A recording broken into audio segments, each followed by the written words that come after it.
ano.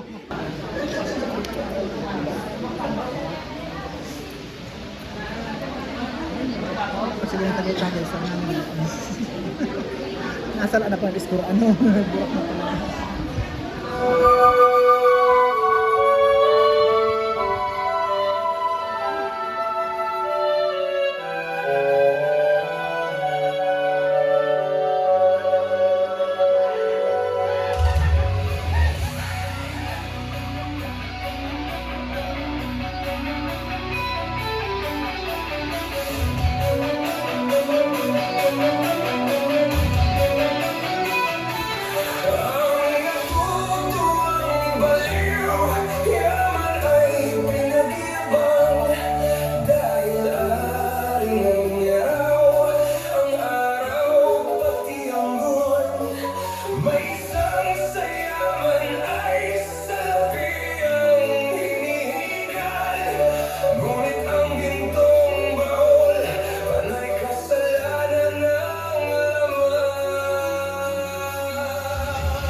Isang babaeng posible, wala sa katuluan ng kanyang sarili, biktima ng droga at pangahalal.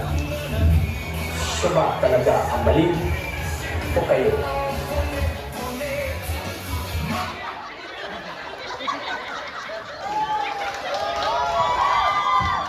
Once again, our candidate number 3. And our last candidate for our talent competition, please help me welcome our candidate number 5.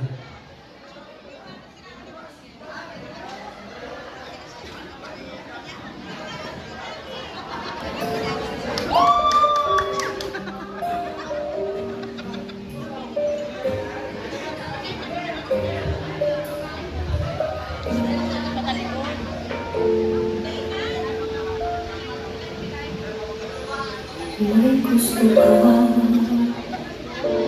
sa aking mahal, may balak ka agawin siya, itsura pa lang sa aking mga kamay, akitin mo siya, siguradong magwawagi ka. Nakikiusap ako sa'yo, lumamak ka pa. Kunin mo na ang lahat sa akin, huwag lang siya.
pinangalan siya.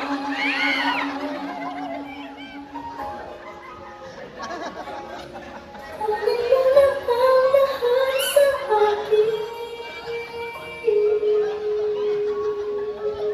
Once again, candidate number 5. Palakpakan. So, good morning po sa Gabo. So, very ko expected ang talent na tighanda ang mga candidates tanong yan.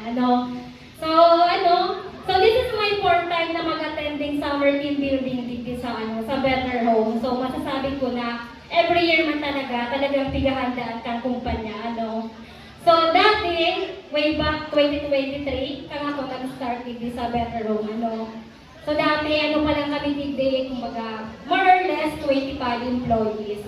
So, nakaka-proud lang dahil mo niyan sa pangtulong taon ko dito. Si bilang ang empleyado, halos times 4 na ang bilang niya, So, kung ikukumpara so previous hanggang sa noon niya, masasabi naman talaga na sobrang layo na ang naabot kang kumpanya, So, sabi nga ni Kaan, dahil man mga abot ang kumpanya, kung may mga challenges na inagihan, So, karuman ako sa mga naging saksi, kung daw, or I am grateful na karuman ako sa naging parte or nakailing man talaga kung paano naging na lagpasan ng kampanya ang mga challenges na na inagihan nila So sabi nga ni Kaan, dahil ka man makakaabot sa kung kamunyan, kung mayo kang mga struggle or mga challenges na inagihan So kung i-compare naman sa dirita, so same man sa tuyang mga employee, so aram ko man na tapos man kita din nakakaagi ng mga pagsubok or sabi nga ni Kaan, minsan na-pressure na So personally, karuman ako sa naka-experience kang araw na So that time, digdi sa Better Home, sabi na talaga si challenges na na-experience ko dito. Pero sabi nga ni Kaan, once na nakaka-encounter ka ng mga struggle, pressure, sana i-stay ko siya ng advantage para mas mag-grow ka pa So dati nag-abot na talaga ako sa puntong sabi ko, abot ko na.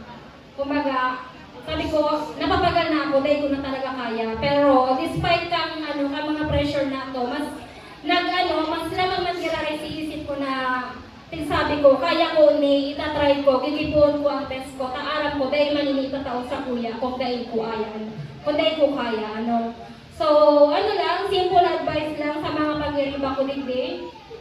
Kung kita nakakamatining ning itong na day na kita motivated sa trabaho or day na kita na tigaganahan, sana masisipon ta si resulta ka to. So, dahil man kaya solusyon ang pag-quit duman sa sarong challenge.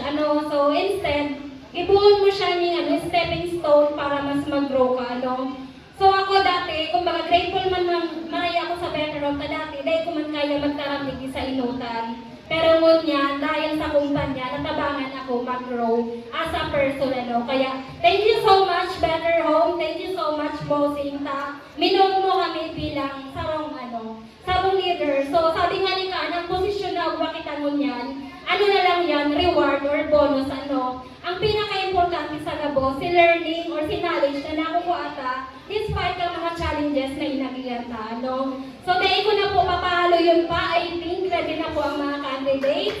So, thank you so much po. Sana mag-enjoy po kita mananalo. Once again, maraming salamat, Ma'am Maria Teresa Abrera, Operations Manager. Thank you so much po for inspiring us all with your message. At this point of time, we will now proceed to the next segment of this conference.